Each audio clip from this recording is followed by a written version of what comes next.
Assalamualaikum warahmatullahi wabarakatuh.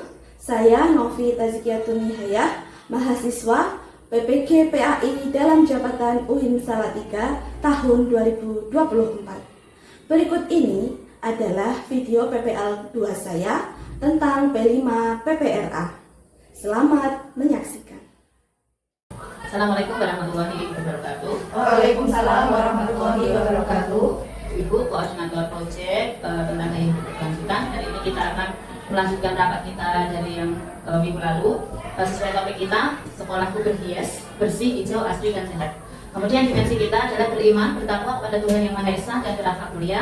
Kemudian nanti di akhir fase anak-anak kita itu tujuannya adalah mewujudkan rasa syukur dengan membangun kesadaran peduli lingkungan alam dengan menciptakan dan mengimplementasikan solusi dari permasalahan lingkungan yang ada. Kemudian dimensi yang kedua adalah kreatif. Di akhir fase nanti, kita tujuannya adalah mengeksplorasi dan mengekspresikan pikiran dan perasaannya dalam bentuk karya ataupun tindakan, serta mengevaluasi dan mempertimbangkan dampaknya bagi orang lain. Nah, dari kegiatan kita, tema, topik, kemudian dimensi yang sudah kita tentukan kemarin, kira-kira nanti bentuk kegiatan yang akan kita laksanakan itu apa? Mungkin fokus dari ibu sekalian. Itu ya Bu ya? Ya. Nanti bagaimana kalau jika setiap jenjang angkatan itu dibikin berbeda? Ya, Misalnya bagus juga, kira-kira yang apa ya? itu misalnya ada ekobrik, kemudian ada bisa menghias tempat sampah dari gambar. Nanti kita memanfaatkan kembali sisa, kita bikin menjadi tempat sampah. Kemudian nanti bisa berupa seperti kita menanam di pinggiran depan kelas itu. Kita nanti masing-masing kelas bisa diberikan satu tempat supaya kelas itu punya tanggung jawab dengan tanaman yang berbeda. Itu bagus juga, jadi untuk penghijauan kelas di depan kelas itu ya, anak nanti bisa membawa tanaman dari rumahnya masing-masing. Ada usulan lain?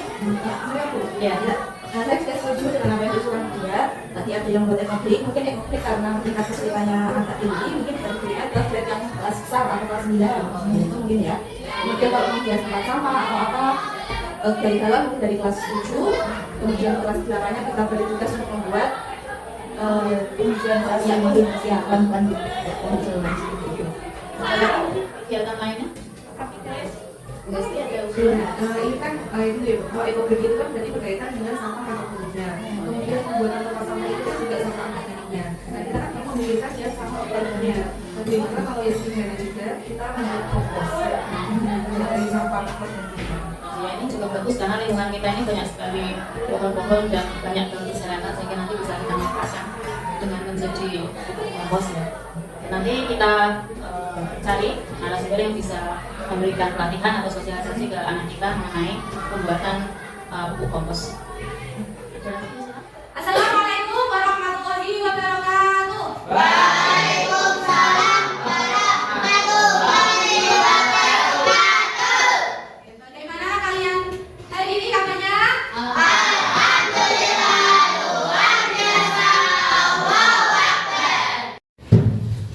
Oke, hari ini kita dipertemukan lagi dalam kegiatan proyek P5 atau proyek penguatan profil pelajar Pancasila. Yang mana pada tema kita kali ini adalah tentang gaya hidup berkelanjutan. Yang tema yang diambil di sekolah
tentang pengelolaan sampah di sekolah. Apakah kalian selama ini sudah benar-benar menerapkan buang sampah pada tempatnya atau belum?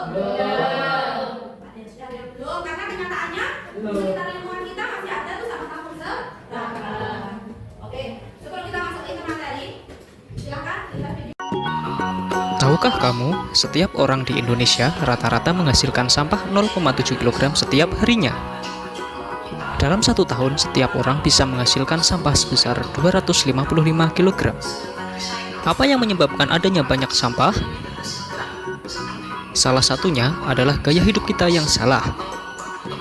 Sudah saatnya kita melaksanakan gaya hidup 3R. Apa itu 3R? 3R adalah singkatan dari reduce, reuse, dan recycle. Reduce bisa kita lakukan dengan cara mengurangi sampah yang kita hasilkan, seperti tidak membeli barang yang tidak terlalu perlu. Misal kita tidak membeli tisu dan kita masih bisa menggunakan sapu tangan, dan kita menggunakan tas kantong belanja sendiri tanpa menggunakan kantong plastik. Dan reuse adalah penggunaan kembali barang yang sudah ada, seperti menyumbangkan baju-baju lama kita dan menggunakan kembali bekas toples selai untuk wadah bumbu dapur. Sedangkan recycle adalah pendaur ulangan sampah yang kita hasilkan, seperti mengubah sampah organik menjadi kompos atau mengubah botol plastik menjadi kerajinan tangan. Sudah siap mengubah gaya hidup kita? Oke, dari hasil video yang kita lihat tadi, apa yang kalian dapatkan tentang pengolahan sampah melalui 3R? 3R apa saja? Reduce, reuse, recycle. Reduce apa? Ya, mengurangi penggunaan sampah. Terus reuse,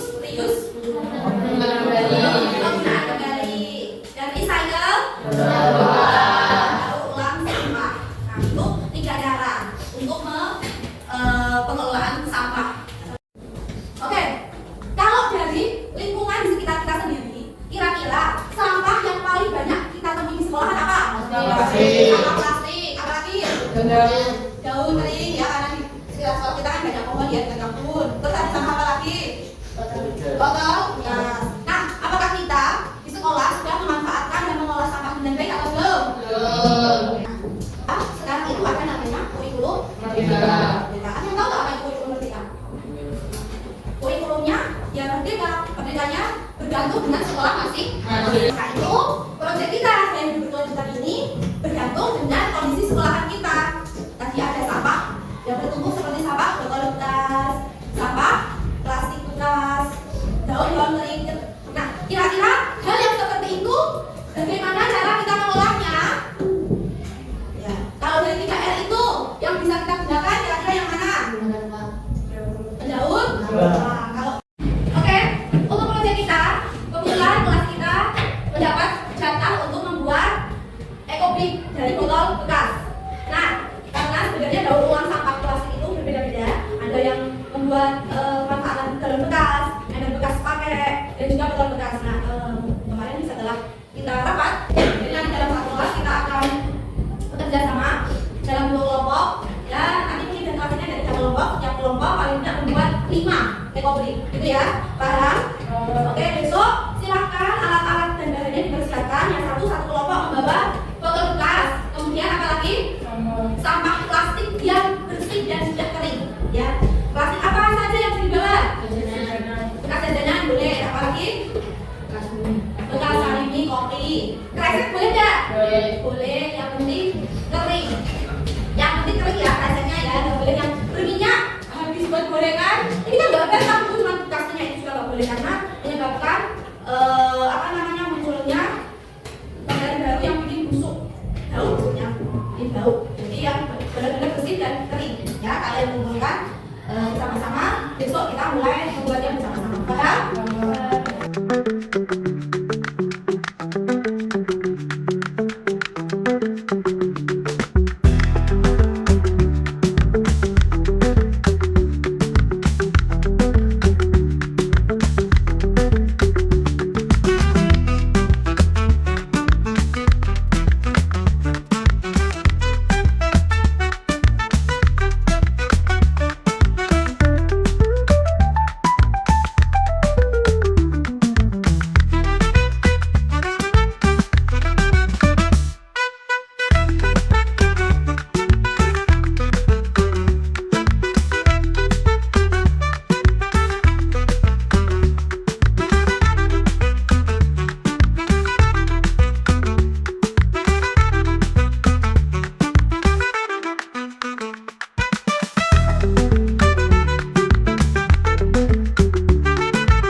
bisa manfaatkan untuk menjadi ekobrik. Disimpan sendiri-sendiri, dikumpulkan, kemudian kita masukkan ke dalam botol, kita padatkan.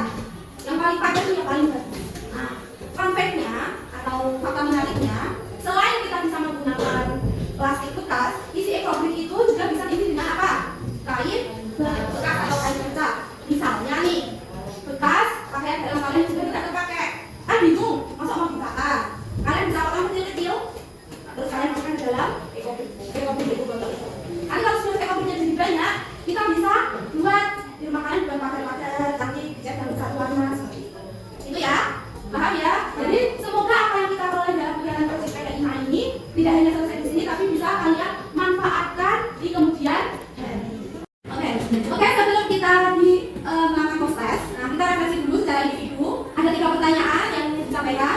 Yang pertama, bagaimana kegiatan proyek kita untuk minggu ini? So, Alhamdulillah baik saja. baik saja, menarik nggak? Oke, bagus sekali. Oke, pertanyaan kedua adalah hal baru apa yang kalian peroleh setelah mengikuti kegiatan Melima ini? Coba Arina. Bisa membuat ekobrik dan Sampah. Oke, bagus sekali ya. Dan sama buat ekobrik dan berulang pemanfaatan sampah yang sudah tidak lengkap. Yang terakhir adalah apa yang perlu kita perbaiki agar kegiatan proyek berikutnya lebih menarik lagi. Coba ada lihat. adanya lembar-lembar kelas sih. Oh, ini ada lembar kelas jadi lebih semangat di kegiatan PJ berikutnya. Nah, yang lain kita menuliskan refleksinya sendiri-sendiri. Nanti dituliskan bersama di lembar post-test. Oke, sebelum kita menyelesaikan post-testnya, Bu Novi mengingatkan bahwa laporannya dikumpulkan maksimal hari Sabtu, ya. So far saja link Google Drive-nya sudah Bu Novi share kemarin di grup ya. Laporannya tidak bertanya membuka di situ. Nanti dari Sabtu Bu Novi akan cek kelompok mana saja yang belum mengumpulkan. Nanti Bu Novi akan kasih kemudian. Gitu ya. Sarah.